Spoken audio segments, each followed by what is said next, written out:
Jenderal Purnawirawan TNI Dudung Abdurrahman bersama Wali Kota Malang Dr. Insinyur Wahyu Hidayat MM Jumat pagi melakukan peninjauan Kesatuan Pelayanan dan Pembunuhan Gizi atau SPBG Yayasan Pro-Kids Anak Indonesia 1 di Kelurahan Sawu Jejar, Kecamatan Kedung Gadang, Kota Malang.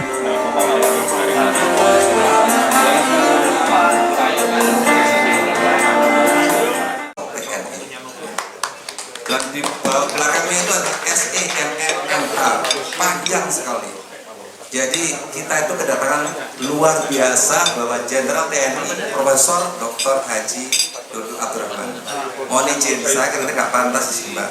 Karena saya Arifin lahir di Kota Malang, saya itu S2, SD SMP. Saat 7 tahun bapak saya udah meninggal. Setelah itu disusul ibu saya jadi penyelam di Gilimanuk. Uang koin dibuang di Gilimanuk, saya jadi penyelam. Begitu saya ketiduran di mobil, saya kebawa ke Bali. Sampai di Bali, saya jadi surfing. Umur 6 di 2014. Saya waktu itu jadi TV talk show di Malaysia. Saya sempat campaign.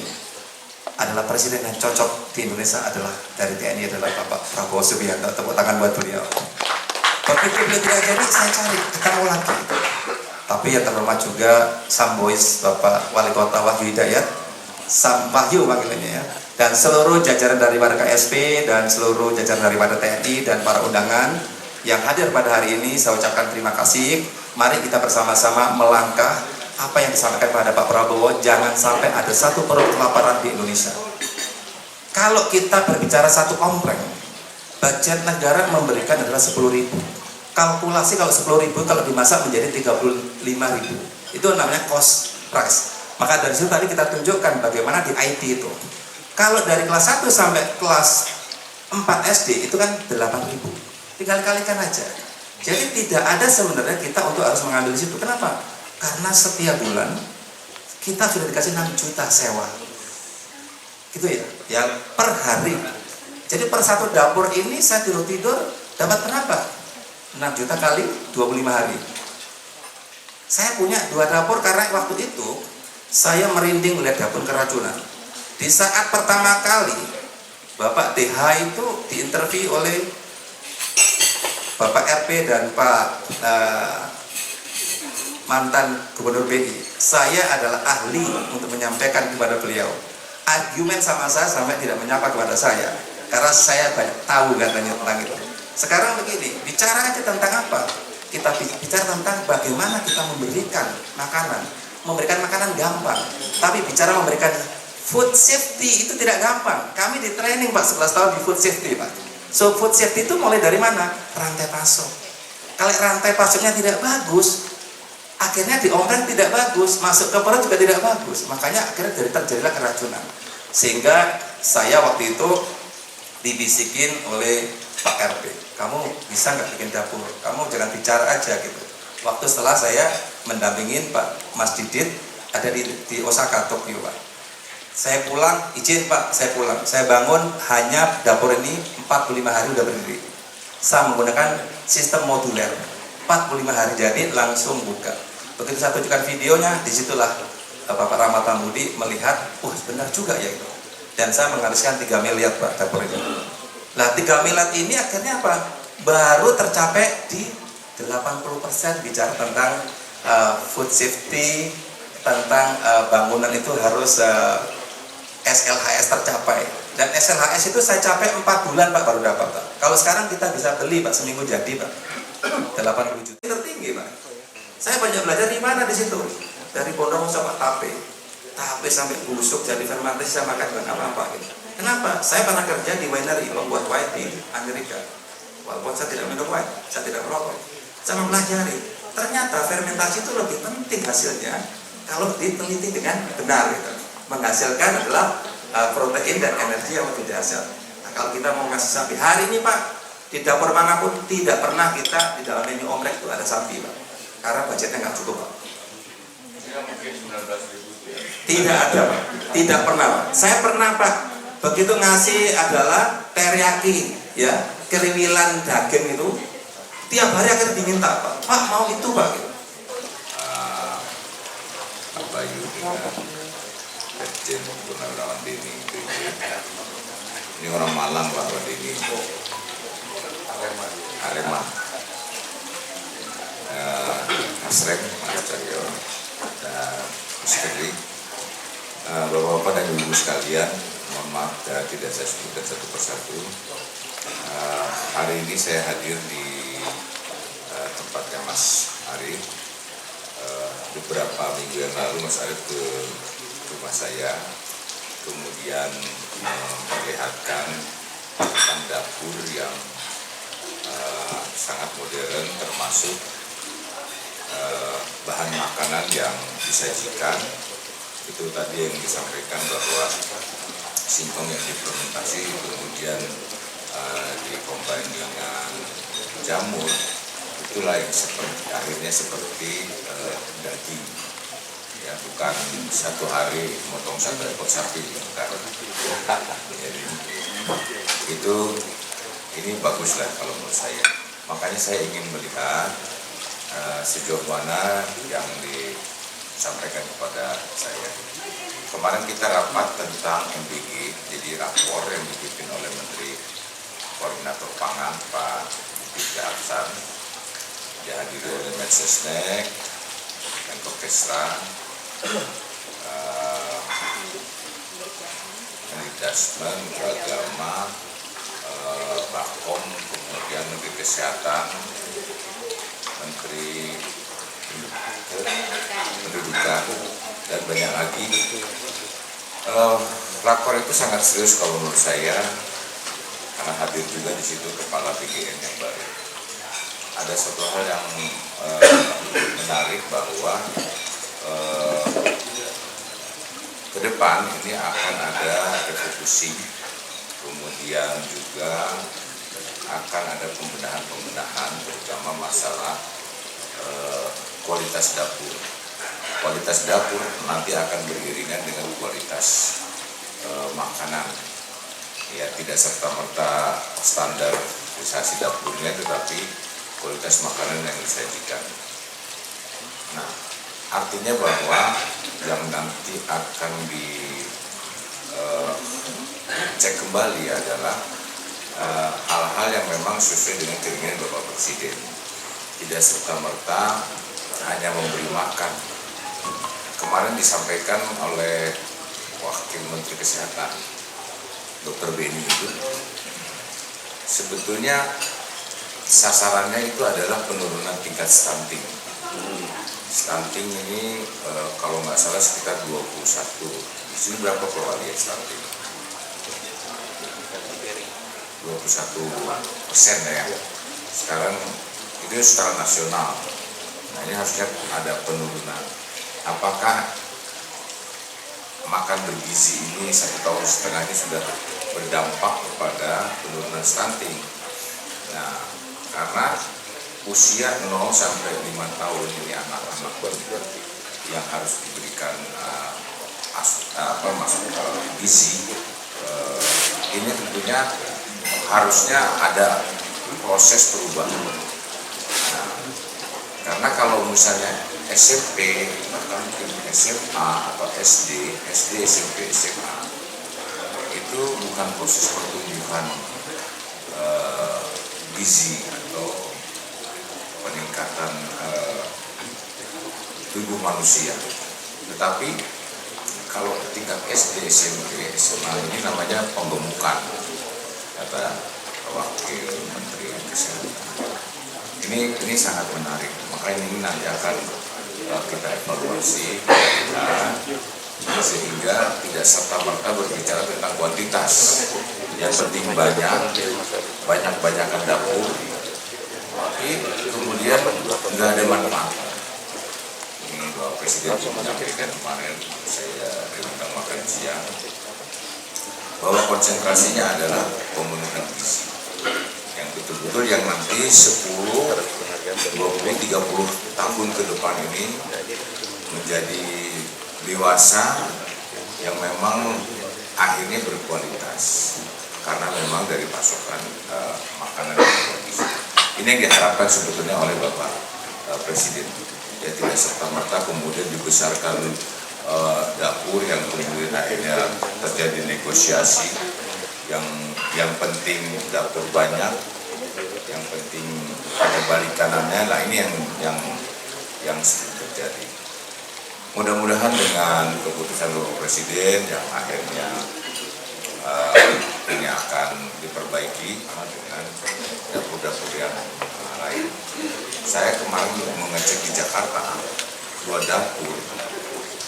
dapur saja nggak banyak. Waduh, itu Jakarta.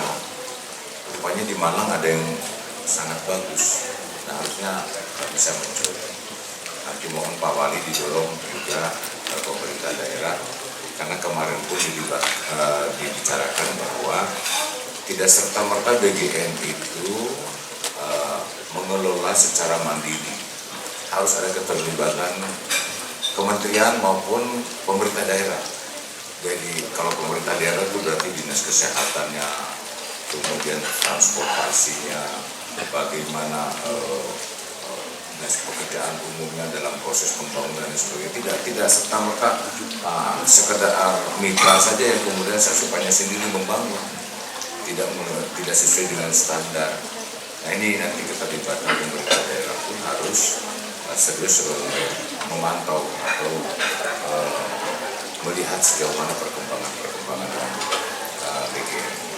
Saya rasa mungkin itu saja. Terima kasih Pak Arif.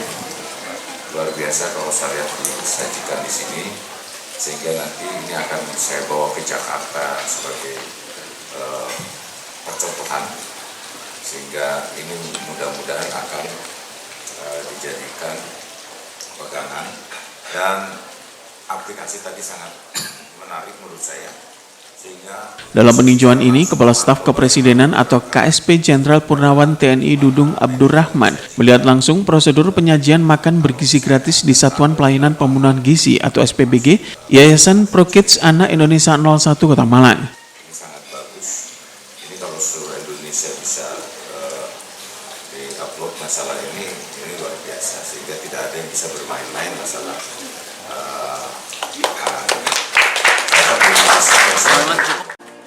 SPBG Yayasan ProKids Anak Indonesia 01 Kota Malang diproyeksikan menjadi percontohan atau pilot project bagi pengembangan dapur makan bergizi gratis. Kepala KSP menilai fasilitas dapur telah memenuhi standar kebersihan dan keamanan pangan yang tinggi, mulai dari sistem akses masuk yang ketat, proses pengolahan makanan, hingga penyajian menu. Seluruh tahapan dinilai telah menerapkan prosedur higienitas sesuai standar kesehatan. Terima kasih. Mirip ya Pak?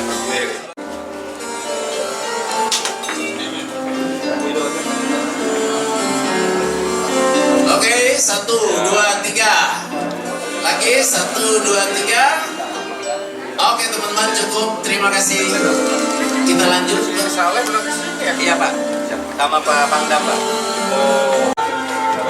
Ya. 1, 2, 3. 1, 2, 3. Jenderal TNI Profesor Dr. Dudung Abdurrahman. Dapurnya. Dapurnya di sini Pak. Dan sebelumnya kita panen Pak di sini Pak. Teman-teman media, jangan di depan. Udah di langsung aja. bisa dimakan Pak. Harus Karena pakai APD. ini langsung segar Pak. Oh iya. Ini apa? Karena di hidroponik itu manis. Pak Wali harus coba nih Pak Wali. Oh, harus coba Pak. Ya. Bapak sih pakai seberang sih. Bapak mau pakai satu terakhir. Teman-teman harus pakai APD. Teman-teman yang nggak pakai APD out.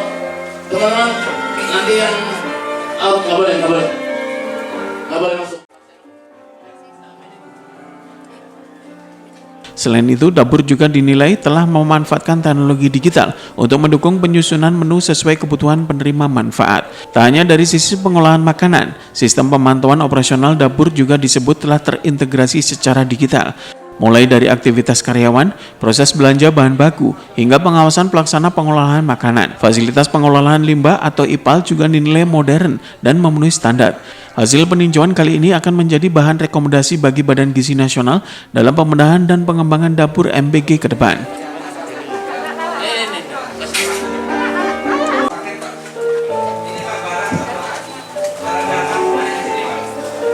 Yang kita tentang IPAL itu sebenarnya adalah di sini fungsi awalnya. Setiap nyuci itu harus tersalin di 3 chamber Pak. Ingat baru masuk sini baru ke IPAL.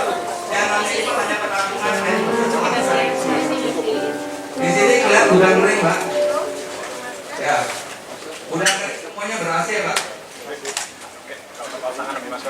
Tidak ada karena ada panas dingin, Pak. Jadi pertama dingin, panas, masuk ke sini, dipanas heat, jadi teman mati udah bersih, Pak. Jadi tidak perlu besar, Pak. Karena teknologi bagaimana?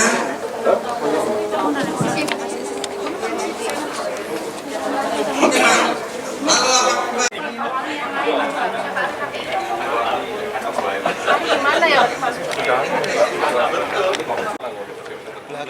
Sementara Wali Kota Malang Dr. Insinyur Wahyu Hidayat MM mengatakan bahwa ini merupakan satu kewenangan dari BGN kepada pemerintah daerah Kota Malang dalam melakukan pengawasan terhadap SPBG. Wali Kota menambahkan, di Kota Malang dari 68 SPBG yang sudah beroperasi, 6 diantaranya disuspend atau tidak beroperasi akibat masalah instalasi pengolahan air limbah atau IPAL. Mas cerdas menurut. Nah, pinggir tangani. Nama acara di sini apa loh? Ini kan ini.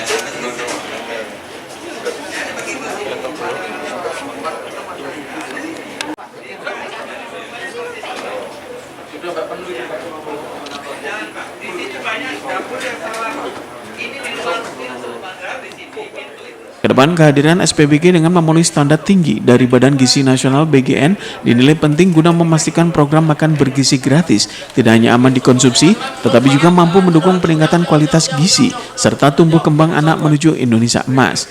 Ya, Pak. Kenapa Brennernya adalah pengusaha, Pak? Usaha. Ya, UMKM lah bahasa Indonesianya, Pak. UMKM, Pak. Namanya Dapur Brenner, Pak. Betul, Pak. Dapur Brenner, Pak. Yayasan Nah, Yayasan Prokit Anak Indonesia, Pak. Oh, foto kepotong. ini SPBG. Oke, ada yang ditanyakan?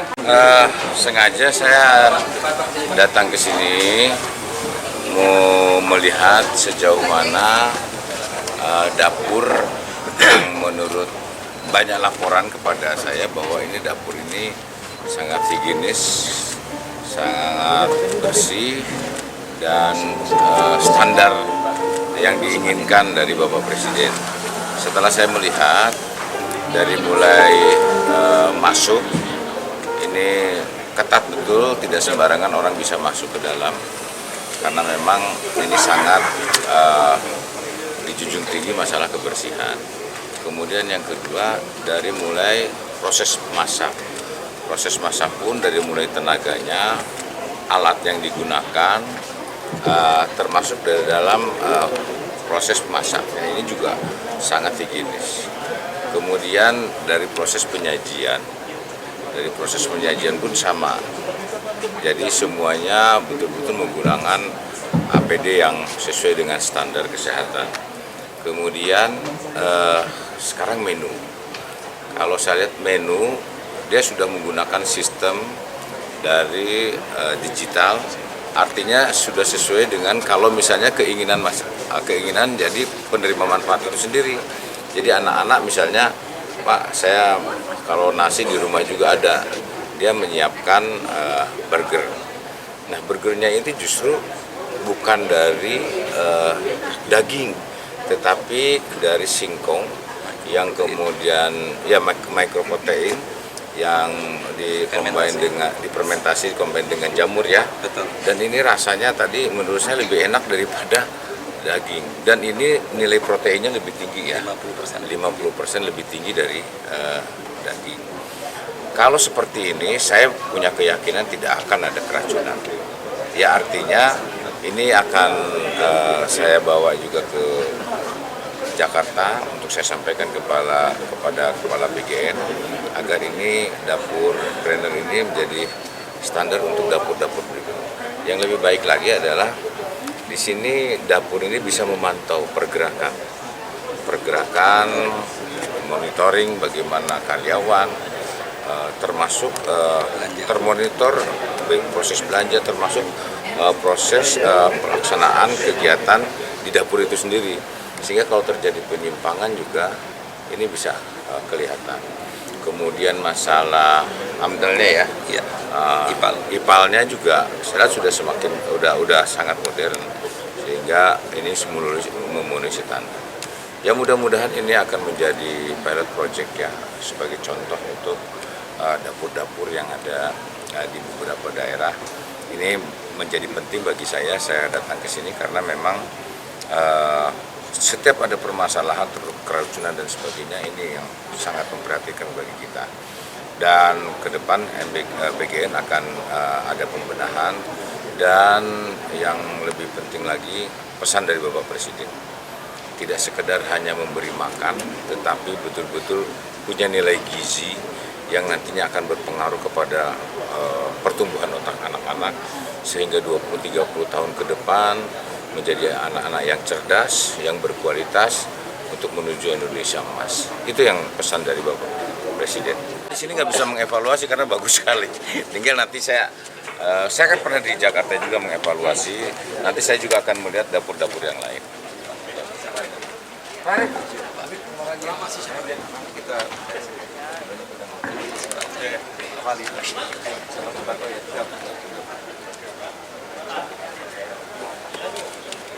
Aman ya?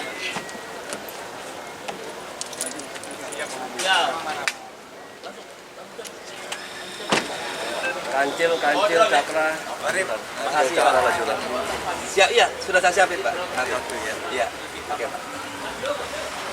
Assalamualaikum. Siap, salam.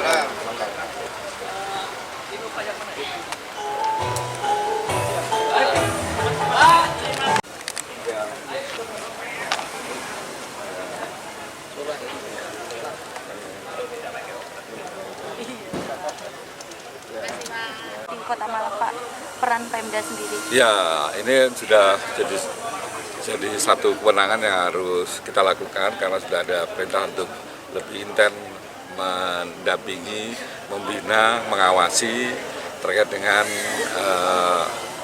SPPG atau program dari MBG, dari BGN yang ada di Kota Malang. Selama ini memang Satgas sudah diserahkan kepada pemerintah daerah untuk memantau.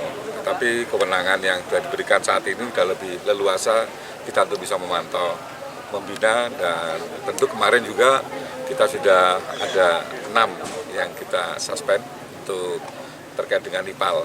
Ya, ini juga ada kewenangan diberikan Pemda. Mudah-mudahan dengan kewenangan ini kita bisa lebih intens, lebih dalam untuk bisa melihat sejauh mana progres dari SPPG yang ada di Kota Malang agar program dari BGN terkait dengan MBG ini bisa sesuai dengan harapan kita bersama. Pak, 6 SPPG tersebut berarti masih mandat beroperasi dulu Pak? Iya, sementara kita berhentikan karena IPAL-nya belum sesuai dengan secara teknis, itu belum sesuai dengan ketentuan. Cukup ya? Kalau dulu diberesi baru boleh beroperasi atau beroperasi Seharusnya memang lengkap, seharusnya lengkap ya. Kalau IPAL kan memang setelah beroperasi baru kita tahu seperti apa. Kemudian juga SLAS tadi juga diberikan, kita juga ketat sekali terkait dengan SLAS yang kita berikan. Jadi kita tidak mudah terkait dengan lain karena standarisasi atau SOP-nya selama ini tetap kita jadikan patokan untuk bisa mengeluarkan SLAS. Berarti SPPG selanjutnya akan diperketat ini Pak? Betul, kita akan perketat karena tadi sudah disampaikan ada perintah dari Bapak Presiden untuk memberikan kewenangan yang lebih kepada Pemda untuk bisa mengawasi, membina, dan tentu juga kita akan bisa memberikan satu sanksi-sanksi yang akan kita berikan kepada SPPG. Berapa banyak yang sudah antri untuk segera beroperasi Pak? Total saat ini ada 87 yang sudah beroperasi, 68. Lainnya sedang kita evaluasi karena belum ada beberapa yang memenuhi persyaratan-persyaratan untuk berdirinya SPPG. Peliputan acara ini dipersembahkan oleh Bagian Prokompim Setda Kota Malang.